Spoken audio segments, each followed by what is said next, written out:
E aí galera, beleza? Bom, vamos então ao primeiro resumo aí do nosso grupo de estudos, né, em pensamento liberal, ideias liberais. Como quase todos os grupos sobre liberalismo, a gente sempre começa aí com esse livro As Seis Lições do Mises, que é um livro de entrada, um livro que aborda bastante tema já, que dá pra gente conversar de forma um pouco talvez superficial, mas já bem abrangente, de vários assuntos pertinentes ao liberalismo, né? Bom, então primeiramente esse livro ele foi escrito baseado em 6 palestras que o Mises deu na Argentina, em Buenos Aires, em 1979, e quem compilou esses dados foi a própria esposa dele. E aí foi feito esse livro. Esse livro é um dos livros mais vendidos aí do assunto. E então a gente começou por ele por esse motivo, né? É um livro bem abrangente. Então vamos lá. O livro, cada palestra dele acabou virando uma lição, né? E a gente vai abordar lição por lição aqui. A primeira lição, ele fala sobre o capitalismo. Bom, primeira coisa que ele deixa claro aí no assunto capitalismo é que, diferentemente de antes, nas eras anteriores, onde a gente tinha rei e sociedades que não se modificavam, né? Quem nascia rico morria rico, quem nascia pobre morria pobre, não havia muita mobilidade. Diferentemente disso, no capitalismo não há reis e não há monopólio. Você pode falar assim, não, mas como não? Como não há monopólio? Como não há reis? Tem empresas aí que lideram o mercado e não tem como concorrer com elas e tal. Então a gente vai dar alguns exemplos sobre isso, né? Por exemplo, quando a gente pega aqui, o rei do café, o rei do chocolate, o rei do tecido, não sei o que no mundo atual, no nosso capitalismo atual, esse rei, ele não é imutável, ele não tem como garantir que ele sempre vai estar ali. As únicas pessoas que garantem a posição dele de rei são os consumidores. Então, no capitalismo, quem manda de verdade são os consumidores. Você só vai ter o monopólio se você vender o melhor produto pelo menor preço. Tá certo? Então, quem vai ditar se você vai ter sucesso ou não vai ter sucesso, se você vai ser o rei de alguma coisa ou não, é o consumidor. No capitalismo, o consumidor é soberano, tá certo? É ele que pode acabar com a sua empresa, é ele que pode pôr sua empresa para cima. Então, assim, um exemplo até de tem monopólio, por exemplo, Coca-Cola, quem que vai desbancar a Coca-Cola? Ou qualquer outra empresa que você pensar que possa ser um monopólio, né? Então tinha as estradas de ferro dos Estados Unidos, que naquela época, na época do início ali da história deles, era uma empresa muito, muito, muito poderosa e aparentemente ninguém conseguiria competir com elas, né? Não se imaginava o mundo onde essa empresa não fosse uma das maiores de todas. E realmente, se você pegasse naquela época e quisesse montar uma empresa concorrente de linha de ferro, de trens e tudo mais, dificilmente você conseguiria competir, né? Só que o que acontece? Competição nem sempre é só de produto e serviço semelhante. O que aconteceu? Com o aparecimento de outros tipos de transporte, carro, avião e tudo mais, ônibus, os trens começaram a perder essa luta aí, né, essa guerra, principalmente no quesito transporte de passageiros. Então, em algum momento, se você não oferecer o melhor serviço pelo melhor preço, e melhor serviço não é o melhor que você acha, é o melhor que o consumidor acha. Se o consumidor achar algo melhor do que o seu produto, mesmo que não seja parecido, mas que seja substituto, o seu monopólio vai estar arriscado. Então essa é uma grande vantagem do capitalismo. Sempre o cliente vai ser soberano, sempre, tá certo? Bom, acho que foi meio claro essa parte aí, né? Aí a gente vai para um outro ponto, né? Que o capitalismo causou uma enorme melhora da qualidade de vida no mundo todo. Se você pegar os dados de qualidade de vida anteriores ao capitalismo e posteriores ao capitalismo, é absurda a diferença. Então ele dá até um exemplo no livro, né, da Inglaterra, do século XVIII, onde viviam 6 milhões de pessoas lá e numa qualidade de vida, num padrão de vida baixo. E aí, quando ele estava escrevendo o livro, já viviam 50 milhões de pessoas na Inglaterra, naquele mesmo território, sendo que na época dos 6 acreditava-se que já tinha chegado no limite populacional, no limite da produção de alimentos e tudo mais. Só que por causa do capitalismo, dos meios de produção e massa e tudo mais, naquele mesmo local onde eles achavam que 6 milhões já estava saturado, em 79 viviam 50 milhões de pessoas. E detalhe, o padrão mais baixo de vida ali, da classe média baixa, dos mais pobres da Inglaterra, era melhor do que os ricos lá no século XVIII. Então, a melhora do padrão de vida causado pelo capitalismo é inegável, é só você pegar a história em qualquer lugar. Você quer deixar um lugar menos pobre, com menos miséria, é só levar mais capitalismo para lá, tá certo? E por que isso acontece? Geração de riqueza. Então, basicamente, você tem que pensar o seguinte, você tem que fazer aquele local gerar riqueza, produzir riqueza. Isso vai ser automaticamente distribuído entre as pessoas. Obviamente, vai ter um cara muito mais rico, um cara mais pobre, mas é uma coisa que pouca gente pensa para pensar. Mas se você olhar, por exemplo, hoje, pega os Estados Unidos, a vida de um super rico e de um cara pobre nos Estados Unidos, nos itens básicos, ela é muito parecida. Todo mundo tem o que vestir, todo mundo tem o que comer, todo mundo tem um carro, lá no caso, né? Então o que varia, por exemplo, se o cara vai ter um carro de luxo ou um carro simples. Mas eles têm o mesmo produto que presta o mesmo serviço. Lá atrás, no século XVIII, não. A diferença, por exemplo, entre um rico e um pobre era que um tinha sapato e o outro não tinha. Então, é uma condição de vida bem mais precária, né? Bom, e como que funciona essa geração de riqueza? Basicamente é assim, as pessoas não consomem tudo que elas produzem, né? Isso aí gera um acúmulo de capital. Esse acúmulo de capital vai ser investido. Esse investimento vai cair na mão dos empresários. Os empresários vão gerar mais produção, mais empregos, mais renda e mais riqueza. Então, basicamente, é isso que acontece, né? A gente vive assim num mundo atual onde às vezes se demoniza o empresário, porque o empresário fica muito rico na base da exploração, mas na verdade são os empresários que sabem aplicar esse dinheiro, porque essa é a questão. Os empresários, eles detêm o conhecimento daquela área de atuação dele. Então, dinheiro na mão desse cara vai ser transformado em riqueza, em renda, em emprego e tudo mais. Diferentemente de quando um órgão central que não entende de todas as áreas decide onde vai ser investido esse dinheiro. A chance de erro é muito grande, tá certo? A chance de ser mal empregado esse dinheiro é muito grande. Então, acho que é isso. A primeira parte, a primeira lição sobre o capitalismo, eu acho que são esses os pontos principais.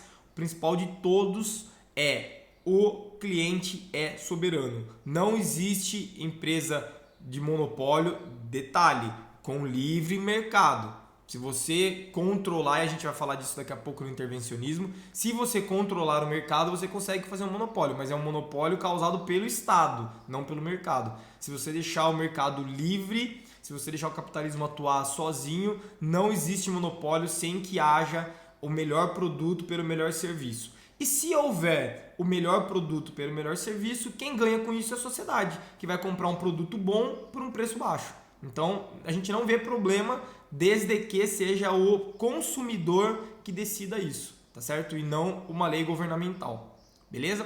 Então, esse foi o primeiro capítulo aí, o capitalismo, a primeira lição, o capitalismo. Vamos à segunda lição, o socialismo, o oposto. Bom, vamos agora à segunda lição do livro, das 6 lições. A segunda lição é o socialismo, né? Então, a primeira coisa que o Mises começa falando é que a liberdade de mercado não está separada, dissociada das outras liberdades, né?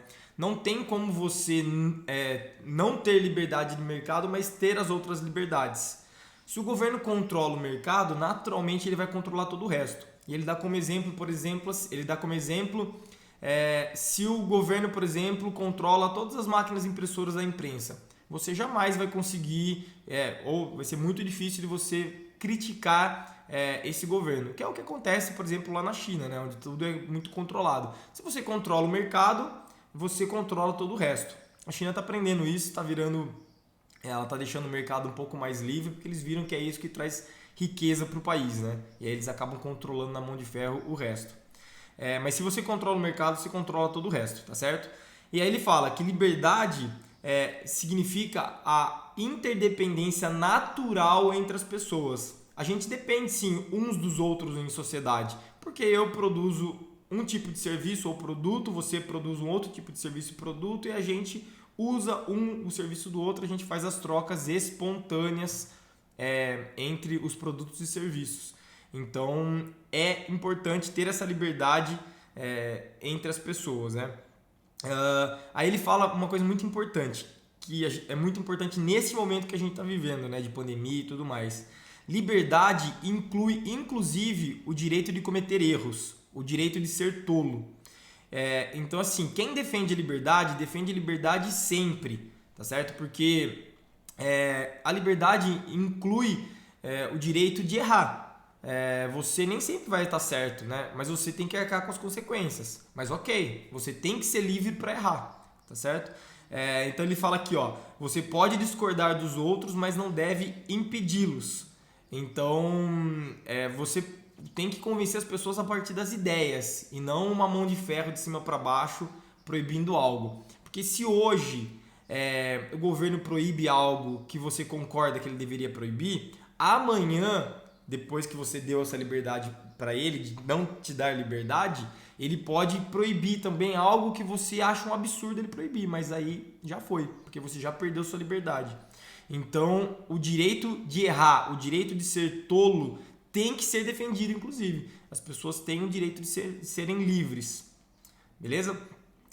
Bom, a ideia do governo paternalista que controla o que é certo e o que é errado é uma ideia bem socialista, né? Então a gente a nossa sociedade, principalmente a brasileira aqui, é meio viciada num Estado paternalista, como se o Estado fosse um Deus que soubesse todas as coisas e tudo mais.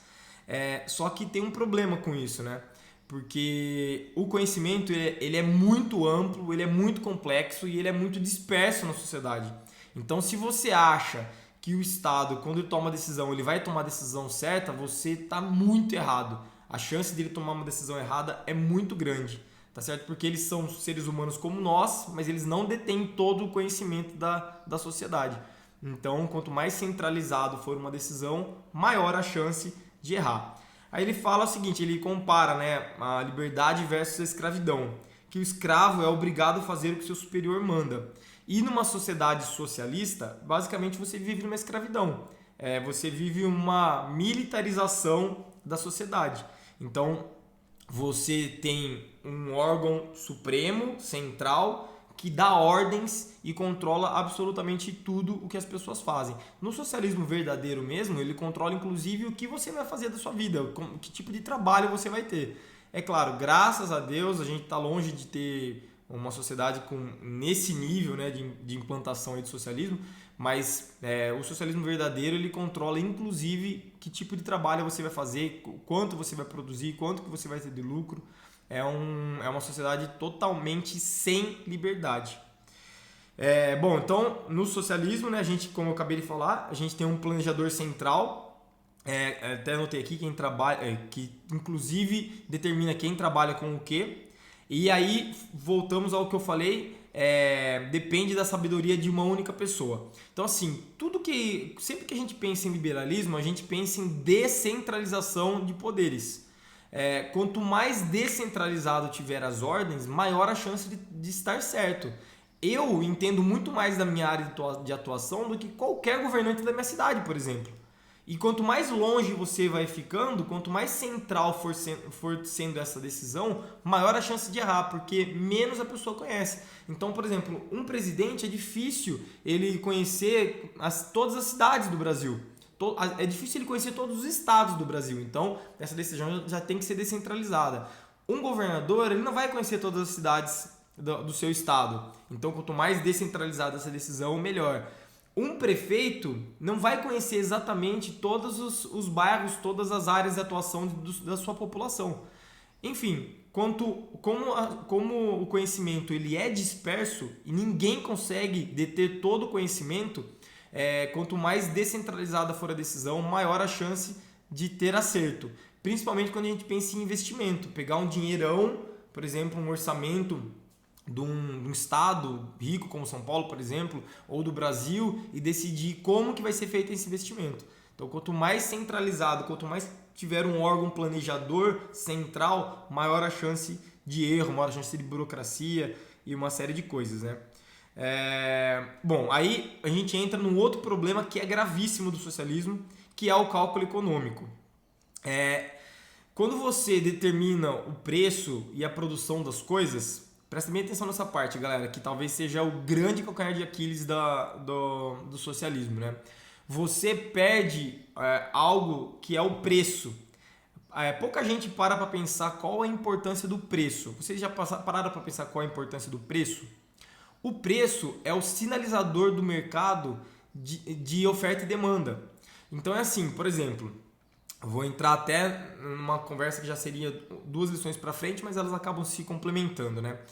Quando algo tem um preço elevado, quando o preço sobe, aquilo sinaliza para o mercado o seguinte, que a demanda por aquele produto está maior do que a oferta.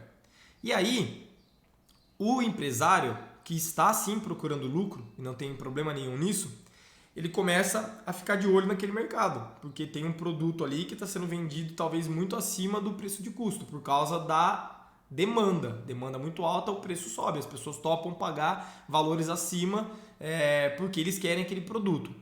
Com isso, existe uma migração dos empresários para aquela área.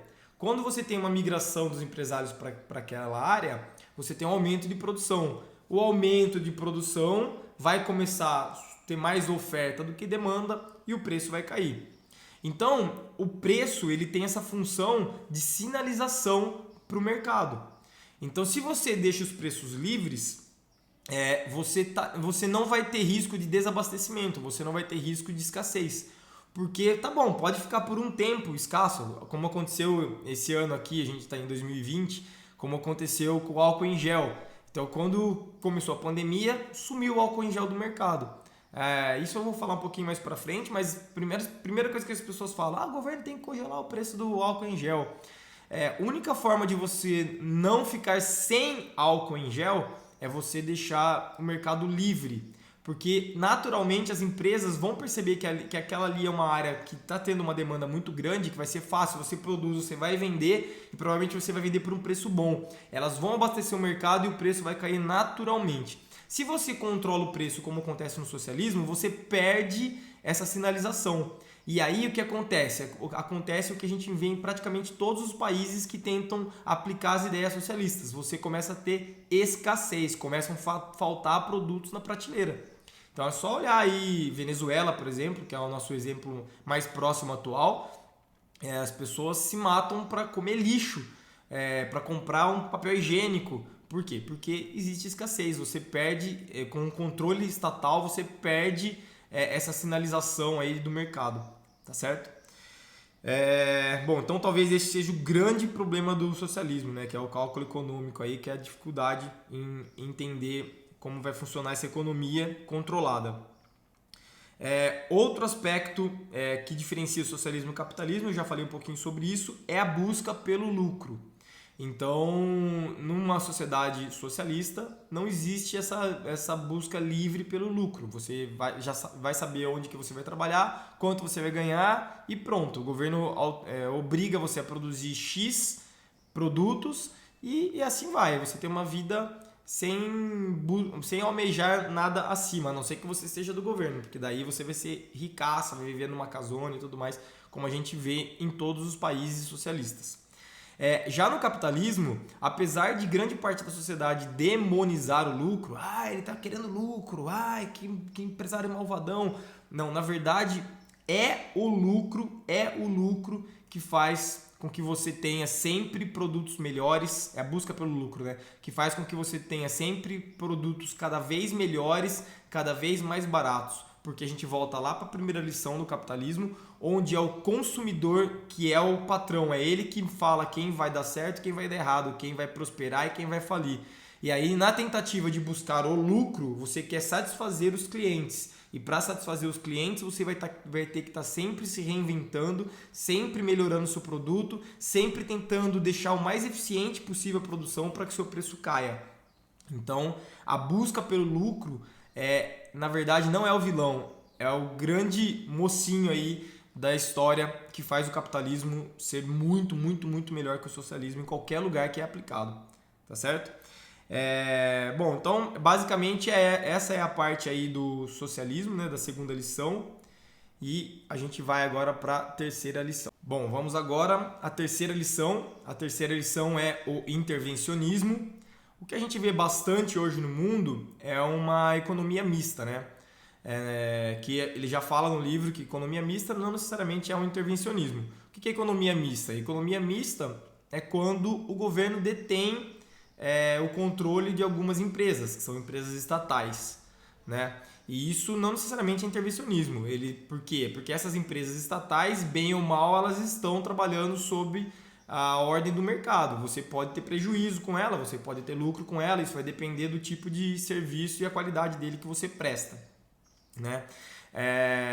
O problema dessa economia mista, na verdade, é que, por exemplo, se você tem uma empresa na mão de uma pessoa, essa pessoa, né, esse empresário e tal, eles têm um limite para tolerar prejuízo. Então, se você está trabalhando no prejuízo, você tem que se virar para não ter mais prejuízo, para melhorar seu produto, melhorar sua produção, eficiência e tal, para não ter mais prejuízo, para voltar a ter lucro e sobreviver.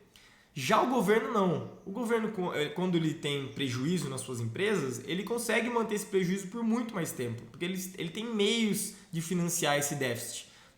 Através de imposto, impressão de dinheiro e tudo mais, ele consegue financiar esse déficit, que é o que a gente vê hoje no Brasil. A maioria das estatais dão prejuízo, e prejuízo grande ainda. Por isso, inclusive, que os liberais são a favor de privatizar tudo. Porque não existe isso, é estratégico. Não, vai oferecer o mesmo produto, o mesmo serviço, provavelmente de uma qualidade muito superior, sem ficar onerando o Estado. Lembrando, não existe dinheiro do Estado, o dinheiro é nosso. O Estado nada produz, o Estado arrecada com impostos. Então, quando você está vendo uma empresa estatal dando prejuízo, na verdade é o seu dinheiro, é o meu dinheiro que está bancando esse prejuízo, tá certo? Então, o que a gente vê hoje no mundo é bastante essa economia mista, onde os governos têm as suas estatais e o problema disso, na verdade, é essa tolerância ao déficit, ao prejuízo.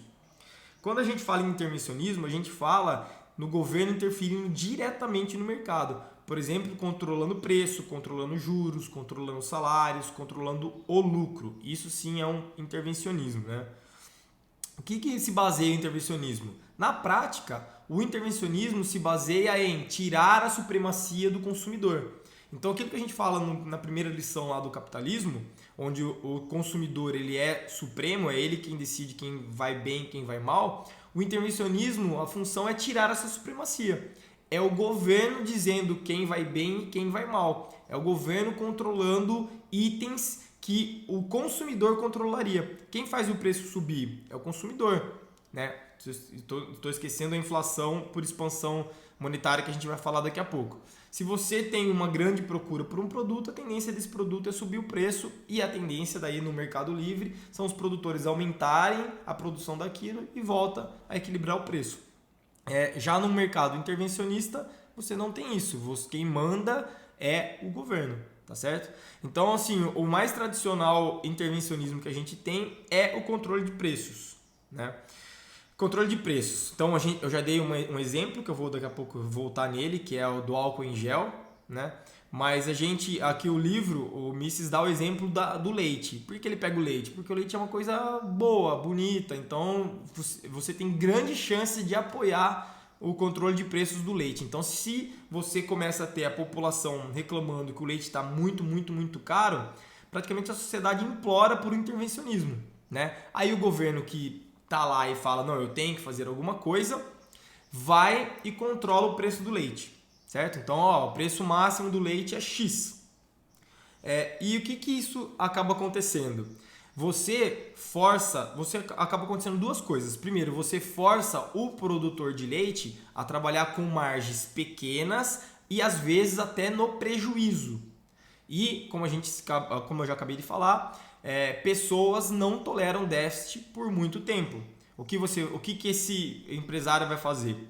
O empresário que está trabalhando no déficit, porque o preço máximo está controlado, ele vai ter que demitir ou ele vai ter que reduzir, e ele naturalmente vai ter que reduzir sua produção. O que leva a isso? Escassez. Começa a faltar leite no mercado. O outro, eu não estou tendo prejuízo, mas eu tenho uma fazenda aqui produtora de leite. O leite está controlado? Então beleza, eu vou parar de produzir leite e vou começar a produzir queijo, iogurte que não estão controlados. O que você tem de novo? Escassez de leite. Então, sempre que você controla o preço, você, num médio prazo, não precisa nem ser tão longo prazo, no médio prazo você gera escassez, você gera falta do produto.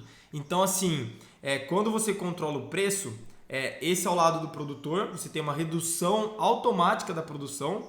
E tem outro problema, quando você controla o preço, você tem um aumento da demanda por aquele produto. Ou porque pessoas que num valor mais alto não comprariam agora vão comprar, então você vai ter um aumento de demanda por causa disso. Ou pela simples coisa de se controlar o preço. Então, sempre que você tem um mercado com preço controlado, é comum você ver filas na frente dessas lojas. É a sensação da pessoa de escassez. Então a pessoa vai querer comprar. Então assim, tá acabando o papel higiênico. O preço do papel higiênico sobe e as pessoas olham o papel higiênico e querem comprar tudo. Então o intervencionismo gera isso, gera escassez que depois vira racionamento. E aí algumas pessoas que não compravam ou compravam menos por causa do preço passam a não comprar porque não existe no mercado. Tá certo? Então, assim, o intervencionismo de preço, ele é muito, muito grave. Vamos supor que tivessem controlado o álcool em gel. Vocês viram esse ano quantas empresas que não produziam álcool em gel passaram a produzir álcool em gel? Tem a parte de fazer um bem para a sociedade? Claro que tem. É um prazer para qualquer pessoa produzir algo que faça um bem para a sociedade. Mas tem muito da busca pelo lucro. A empresa vive de lucro, ela tem que pagar suas contas, pagar seus empregados e tudo mais. Quando ela percebe que tem um produto que está tendo uma demanda muito alta, ela vai querer produzir aquilo, porque ela sabe que ela vai produzir e vai vender, e provavelmente vender por um preço bom. Então, quando você deixa o mercado livre para os preços oscilarem normalmente, você, quando tem um aumento muito grande de procura pelo produto, o produto vai subir o preço no curto prazo, mas o próprio mercado vai regular para aquilo baixar o preço de novo. Não tem como, num mercado livre, você ter um preço alto, tá certo? Mesmo porque as pessoas começam a substituir aquilo por outra coisa. Então, de alguma forma, o preço vai cair. Já com o preço controlado, o que você vai gerar é escassez. E pior, esse preço controlado, ele acontece em cascata. Porque quando o governante vai lá e controla o preço do leite, no nosso exemplo, os produtores começam a falar que não, a gente não está produzindo mais porque o preço de produção está muito alto para o preço de venda. Aí o que o governo vai? Bom, então qual que é o maior custo de vocês? O maior custo da gente é ração para o gado. Então tá bom, está controlada a ração para o gado. E aí você controla a ração, o valor de venda máxima da ração. E o que aconteceu no mercado de leite vai acontecer no mercado de ração. Em algum momento vai começar a faltar ração para o gado. Aí por quê? Porque está muito cara a produção perto do preço de venda. Aí ele vai e controla o valor dos maquinários que produzem a ração. E assim vai em cascata. Isso não tem fim nunca. Chega um momento que o governo intervencionista, não estamos falando de socialista, estamos falando de intervencionista, começa a controlar tanto, mas tanto o mercado que você passa a ter a implantação do socialismo, mesmo que o cara não queira. Mas normalmente ele quer.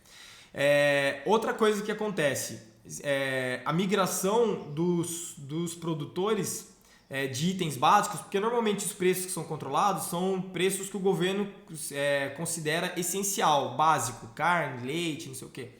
O que acaba acontecendo? Essas empresas, tendo prejuízo, elas não podem ter prejuízo, elas começam a migrar para bens supérfluos, onde não está sendo controlado o preço.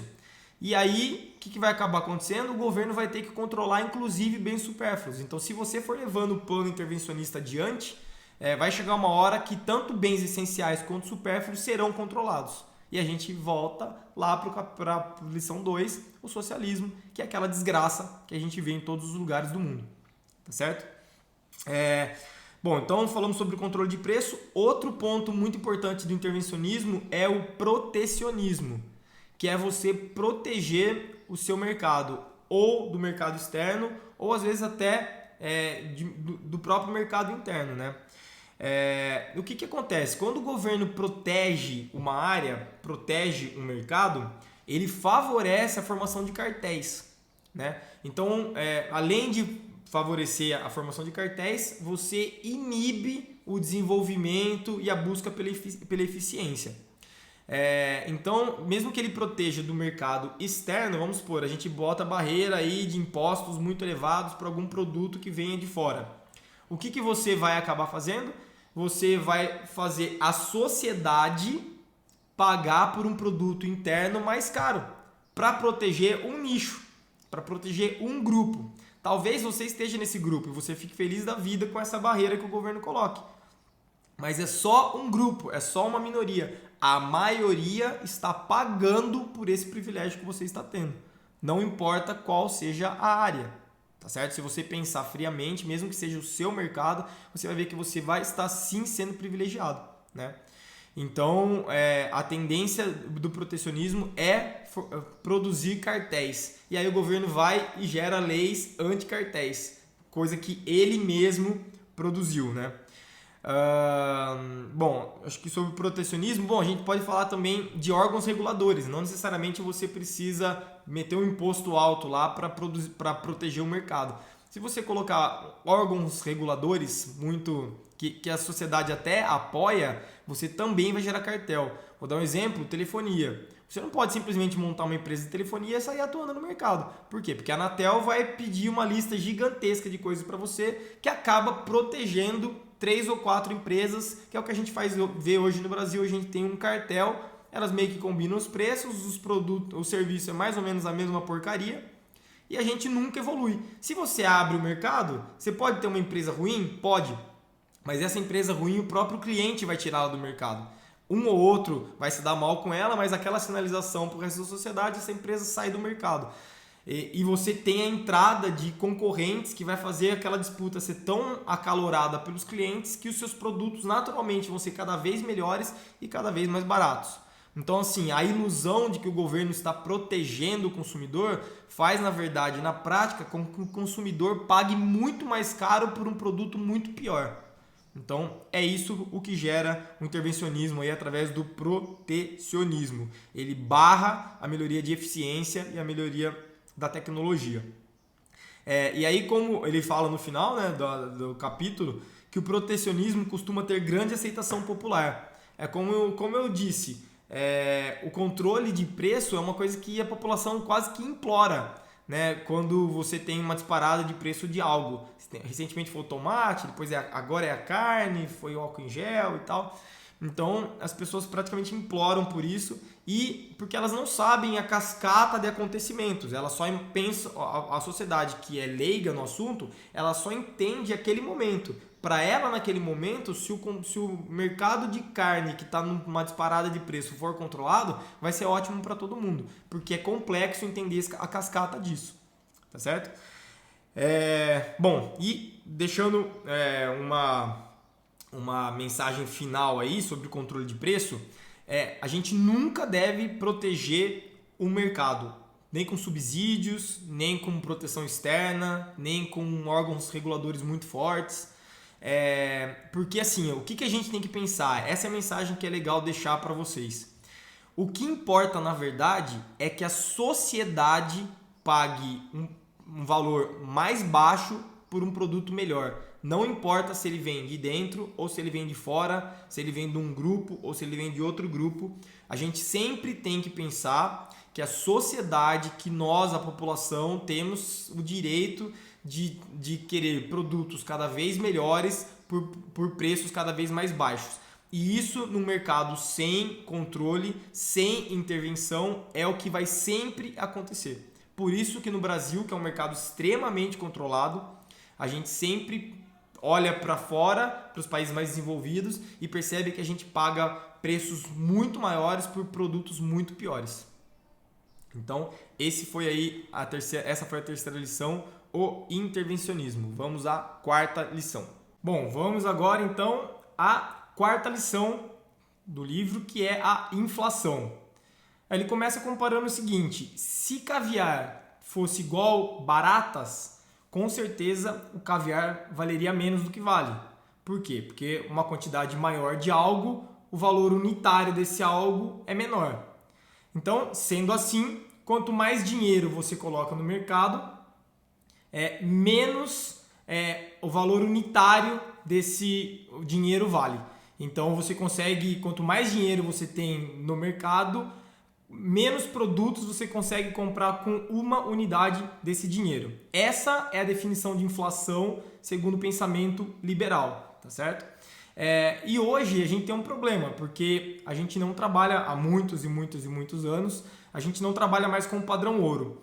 O que era o padrão ouro? A vantagem do padrão ouro é que você tinha uma quantidade limite de ouro no mercado e para você fazer algo você tinha que tirar o ouro de alguém. Então você sempre tinha uma mesma quantidade que acabava equilibrando o mercado. Hoje em dia, como a gente tem papel moeda é só imprimir. Então você consegue, num tempo de aperto financeiro, teoricamente você vai lá, imprime dinheiro e acabou os seus problemas. Acabaram seus problemas, mas na verdade a gente sabe que na verdade você acabou com um para começar um outro pior, né?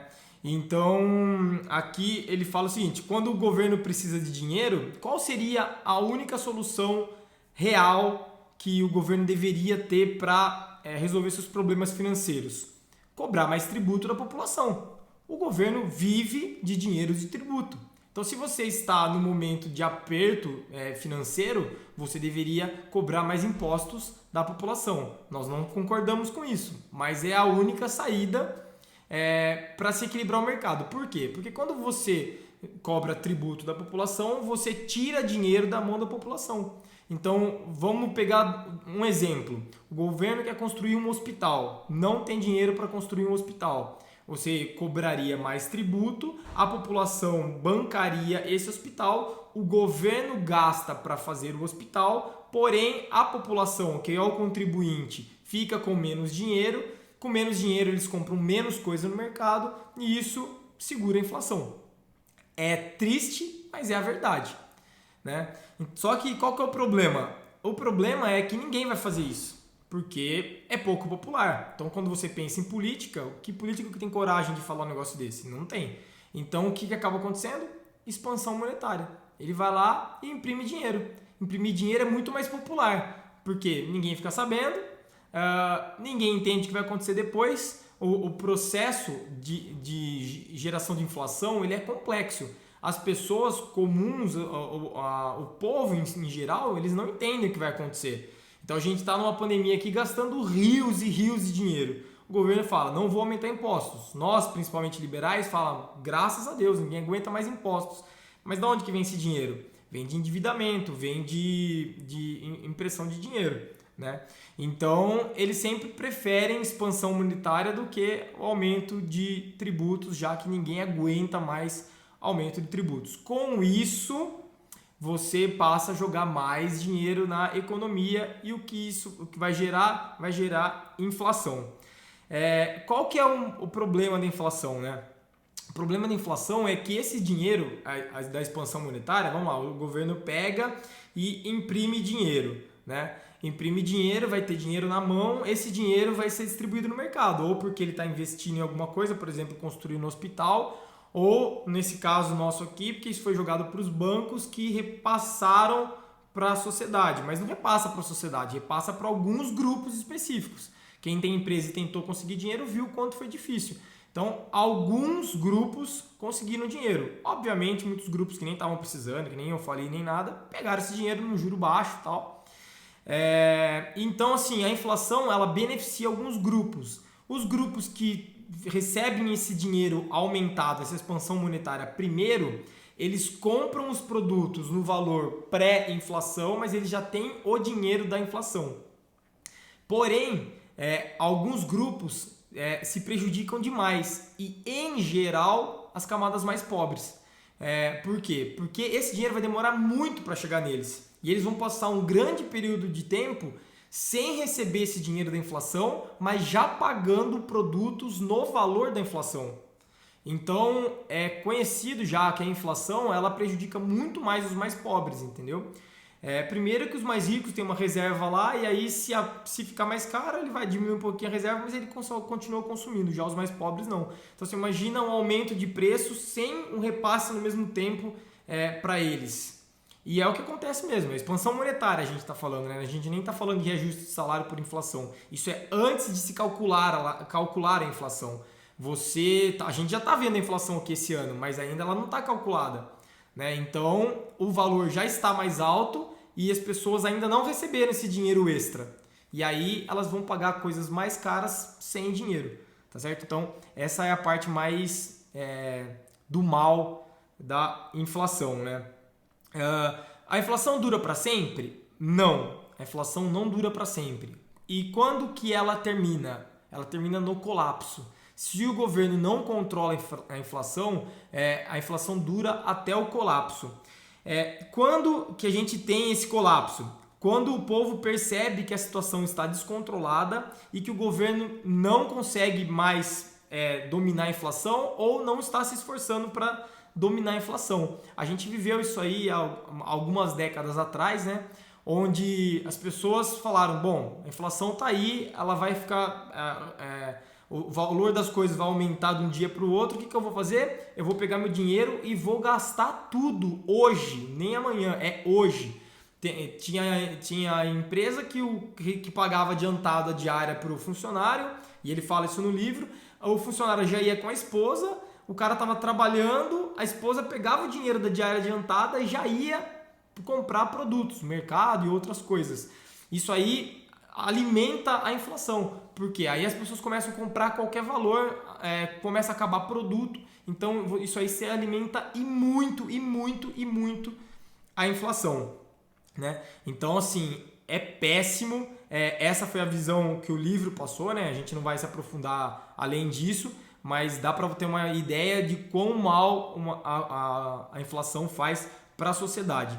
Tem outra coisa muito importante aqui, outra instituição que parece ser boa também para a sociedade, mas acaba ajudando muito na inflação, que são os sindicatos. Ele dá o exemplo no livro dos sindicatos trabalhistas. É uma instituição muito poderosa, ele até fala que é uma instituição além do governo, é o segundo poder, e é uma instituição que também consegue usar a força popular, né? A força de greve e tudo mais. Qual que é a função do sindicato? A função do sindicato, ao pé da letra, é aumentar os padrões salariais acima do que o mercado pagaria. Essa é a função. A função do sindicato é sempre tentar botar o salário acima do que o mercado livre pagaria. Isso parece muito bom, não parece? Parece, óbvio, mas não é. Por que não é? Porque isso gera desemprego. De que forma? Bom, primeiro, eu vou falar da minha área, por exemplo, né? Eu sou prestador de serviço. Eu pago um X para os meus funcionários e eu sei a dificuldade que é pagar os funcionários e ter uma empresa saudável. Há um tempo atrás, o sindicato da minha categoria queria dobrar o salário base, né? O salário mínimo da minha categoria. E os profissionais, em geral, estavam comemorando. E eu falava isso para eles. Falava, gente, isso sabe o que vai gerar? Vai gerar duas coisas. Vai gerar desemprego e vai gerar informalidade. Porque ou a empresa vai ter que demitir porque não vai tolerar, não vai conseguir pagar esse valor, porque é um valor acima do que o mercado topa pagar, aceita, consegue pagar. Ou então, se ela não for demitir, ela vai trabalhar na informalidade, que daí ela paga por fora, ela não paga impostos e tudo mais. Além de gerar o desemprego, essa redução de mão de obra vai gerar o quê? Redução de produção, né? A redução de produção faz com que os produtos comecem a faltar no mercado, as pessoas continuam com a mesma demanda, aliás, até um pouco aumentada, já que os salários foram ajustados acima do mercado. O que acontece? Muita demanda, menos oferta de produto e você tem um aumento aí da inflação. Neste momento, em 2020, estamos passando por isso também. Muitas empresas no começo do ano, por causa da pandemia, tiveram o benefício do governo aí de dispensar por alguns meses aí os funcionários. Teve muito funcionário que não quis voltar, né? E aí teve uma redução de produção. Quando a economia voltou, não tinha produção para a quantidade de demanda. E aí a gente está vivendo uma inflação aí que ainda está invisível, não foi calculada, mas é nítido que a gente vive uma inflação altíssima, muito maior do que o índice aí fala, né? O índice de inflação fala. E aí, o que os economistas lá de trás fizeram? Bom, já que a gente não pode reduzir os salários estipulados pelo sindicato, o que a gente vai fazer? Vamos desvalorizar a moeda, vamos gerar inflação, vamos gerar inflação propositalmente. Isso, quem falava muito disso, é um cara chamado John Maynard Keynes, é um britânico, ele é adorado pelos esquerdistas, é um economista aí muito citado pelos esquerdistas, pode falar com qualquer um, eles adoram o Keynes. O Keynes, ele defendia isso, defendia expansão monetária, investimento público e defendia a inflação mesmo. Mas qual que é a ideia? A ideia é buscar o pleno emprego. De que forma você busca o pleno emprego desse jeito que o Keynes falava? Você inflaciona a moeda, com a inflação o valor nominal do salário não reduz, mas o valor real reduz. Ou seja, com aquele mesmo salário, o funcionário, o empregado, ele consegue comprar menos coisas. Ou seja, ninguém reduziu o salário dele, mas o salário dele perdeu o poder de compra. Com isso, você consegue equalizar o que o sindicato colocou acima do valor do mercado, a inflação devolve para o valor de mercado e aí você volta a ter um pouco mais de emprego. Mas vamos lá, né? Vamos concordar que você, na verdade, o que o Keynes propunha era ludibriar os trabalhadores. E ele é adorado principalmente pela esquerda que diz defender os trabalhadores. Tá certo? Então, esse é um pouquinho da inflação que cita o livro. E a gente agora vai para a quinta e penúltima lição. Bom, a quinta e penúltima lição é investimento externo. Então, o Mises começa falando o seguinte, que o padrão de vida entre os países desenvolvidos e os em desenvolvimento ele é diferente, né? E qual é a principal causa dessa diferença de padrão de vida entre os países mais desenvolvidos e os menos desenvolvidos? É a qualidade das pessoas? Não, não é. Você não tem melhores pessoas num lugar do que você tem no outro. A diferença básica da diferença entre o padrão de vida de um país desenvolvido e um país em desenvolvimento é a disponibilidade de capital. É a quantidade de capital investido per capita. Então ele cita até um exemplo, né? Não há dúvida que 100 americanos produzam numa sapataria, por exemplo, mais sapatos do que 100 indianos, por exemplo, né? Foi o exemplo que ele usou no livro. Aí ele fala assim, mas você pode afirmar que o americano ele é melhor do que o indiano? Provavelmente não. A grande diferença entre eles é a quantidade de capital investida. A diferença é principalmente tecnológica, né? Então, o que faz a Índia, os 100 indianos produzirem menos que os 100 americanos é disponibilidade e investimento de capital. Nesse caso específico, investimento em maquinário, né? Com certeza o proprietário lá da empresa lá da Índia, ele sabe que se ele comprar equipamentos, ele vai ter uma produção melhor, uma eficiência melhor, mas ele não tem acesso a esse capital. Então, a diferença básica é o capital investido per capita. Bom, aí então, no século XIX, iniciou-se algo que não existia até então, que era o investimento externo. Esse investimento externo foi iniciado pelos britânicos e ele até dá um exemplo, né? O capital americano, o capital inglês investido nos Estados Unidos produzindo as estradas de ferro, né? Os trens. Bom, naquela época eles pensavam, mas ainda se pensa assim, infelizmente.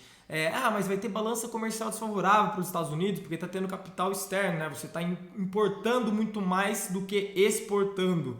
Então, realmente, era isso que acontecia. Os Estados Unidos, sim, recebiam capital britânico, tinha uma balança comercial desfavorável, os ingleses iam se tornando acionistas das empresas americanas e assim aconteceu por muito tempo.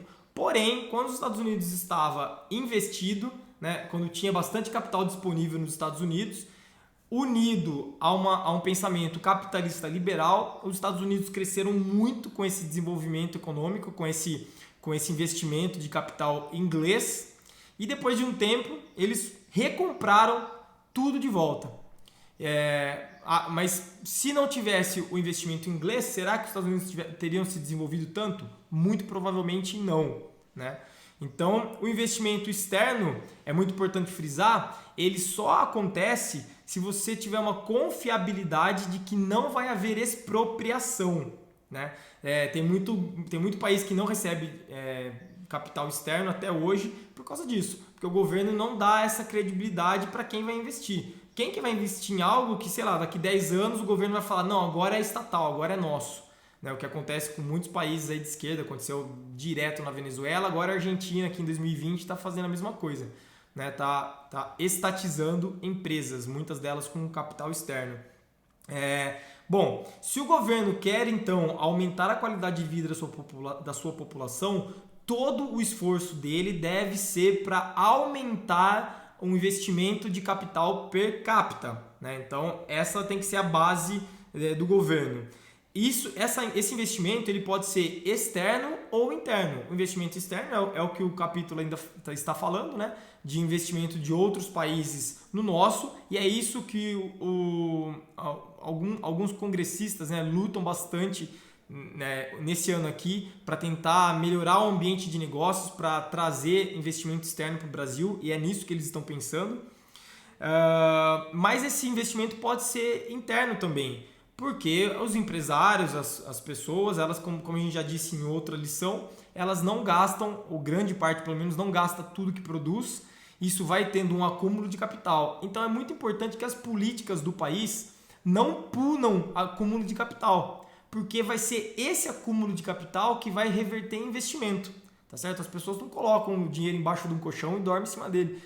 Esse dinheiro vai para um banco, vai ser investido, isso volta para a mão dos empresários e é esse dinheiro, esse crédito que faz com que a gente se desenvolva, e isso conta como o investimento de capital per capita, tá certo? Então, todas as políticas devem ser para atrair capital externo e estimular o investimento interno.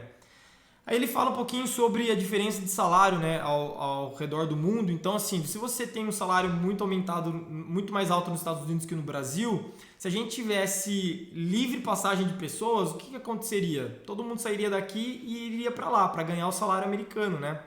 É o que acontece, por exemplo, na tentativa na Coreia do Norte e Coreia do Sul. As pessoas querem sair da Coreia do Norte e ir para a Coreia do Sul e tal. Ou na fronteira do México e dos Estados Unidos, que os mexicanos tentam passar para os Estados Unidos e tal. E lógico, o país que está recebendo isso, ele acaba fechando a barreira aí, porque senão ele não dá conta de todo mundo, né? Mas isso não precisaria ser assim. Bastaria você deixar o mercado livre. Porque assim, o capitalista, o cara que é o dono da empresa grande, por exemplo, ele não está preocupado em que país que necessariamente que a empresa dele está. Ele está procurando mão de obra abundante e barata. Ai, que absurdo. Não tem nenhum problema nisso. Ele vai chegar num país que tem um padrão salarial mais baixo, ele vai buscar o lucro, como a gente já disse, não adianta demonizar a busca pelo lucro, mas em contrapartida ele vai injetar capital naquele país. E é esse capital injetado que vai subir o padrão de vida daquele país. Então a gente não tem que ficar pensando, nossa, ele vem aqui para explorar uma mão de obra mais barata. Não, ele está trazendo capital para o país, um país que já tem mão de obra barata, tá certo? Então você já tem isso, você vai conseguir sair dessa com investimento externo, com o capitalista querendo vir para cá. Tanto é que muitos liberais conhecidos falam isso. Se você quer melhorar um país pobre, leve mais capitalismo para esse país. É o jeito mais fácil, mais certo de você melhorar o padrão de vida de uma população. Então, assim, isso aí, ao invés de ser migração de pessoas, é migração de capital, né? Então, o Mises termina essa lição aí do investimento externo dizendo que não é nem o intervencionismo, nem o socialismo que vai melhorar o padrão de vida das pessoas, mas sim o liberalismo, o livre mercado. Só o livre mercado e o investimento pesado per capita vai melhorar o padrão de vida das pessoas, tá bom? Então a gente termina aí a quinta e penúltima lição. Agora a gente vai para a última, né, para a sexta lição do livro das 6 lições do Mises. A sexta lição é política e ideias. Então, bom, o Mises começa esse capítulo falando o seguinte, que antigamente os políticos eles divergiam na forma, mas todos eles almejavam a mesma coisa, que era o bem da população, pensava-se na população. Então, os partidos políticos nada mais eram do que união de pessoas que pensavam de forma parecida. Então, existia um fim que era o mesmo para todo mundo, eles divergiam na forma de chegar a esse fim, e a política basicamente era um grupo tentando convencer o outro de que a sua forma é melhor para atingir aquele bem comum. Esse deveria ser até hoje o motor da política, certo? Porém, o intervencionismo mudou esse panorama. Porque a partir do momento que se percebeu que o governo pode mexer com o mercado, né? Afetar o mercado, começaram a criação do que a gente chama de grupos de pressão. O que são grupos de pressão? Grupo de pressão é um grupo que basicamente quer conquistar um privilégio pago pelo restante da sociedade. Então, os políticos hoje e depois da invenção do intervencionismo, eles passaram a ser defensores de grupos de pressão. Então, você tem lá um político que defende o agro, um político que defende as armas, um outro político que defende os evangélicos. Então, hoje a gente tem basicamente um parlamento formado por políticos defensores de grupos de pressão. E grupos de pressão, sem exceção, são grupos que buscam privilégios e o restante da sociedade vai bancar esse privilégio. Então, hoje, essa é a nossa realidade, infelizmente. Um grupo de pressão, por definição, ele é uma minoria, certo? Porque ele é um grupo que vai ter um certo privilégio. Uma minoria não conseguiria grandes coisas. Então, o que eles perceberam? Que eles tinham que fazer uma coalizão entre grupos de pressão que tinham ideias parecidas. Então, você tem aí alguns políticos que juntam várias minorias, vários grupos de pressão. Essa coalizão consegue colocar o cara lá dentro.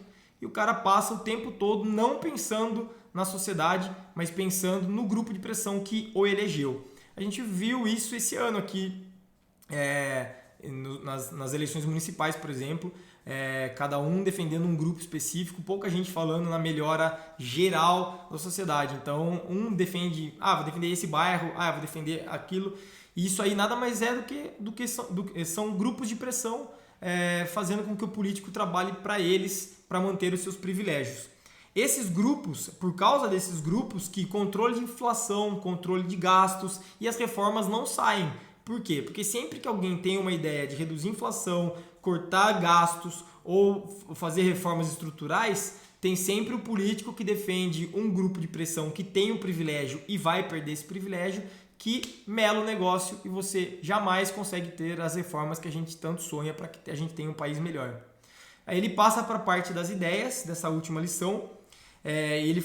O Mises fala que as ideias socialistas e intervencionistas foram criadas por intelectuais e professores e ao longo de muitas décadas, esse livro é de 79, né, de palestra de 79, e ele já falava de doutrinação de universidades, e a gente está em 2020 e a gente continua falando de doutrinação de universidades. Então você imagina o tanto de tempo que isso acontece.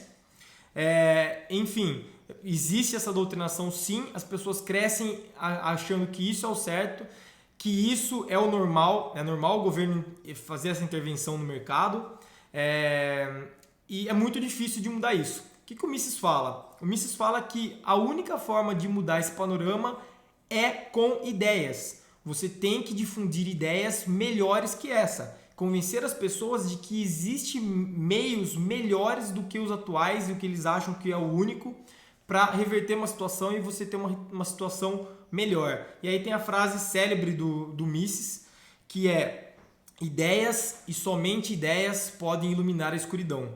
Então, basicamente, a função desse vídeo aqui e a função desse nosso grupo de estudo é isso.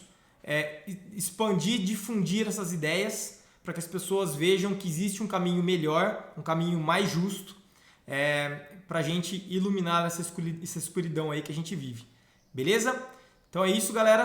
Quem curtir aí o vídeo, quem achar que foi legal, compartilhe o vídeo, clica no joinha aí e vamos difundir essas ideias, porque é um trabalho de formiguinha, mas só dessa forma a gente vai conseguir sair desse buraco que a gente se encontra. Beleza? Valeu e até a próxima!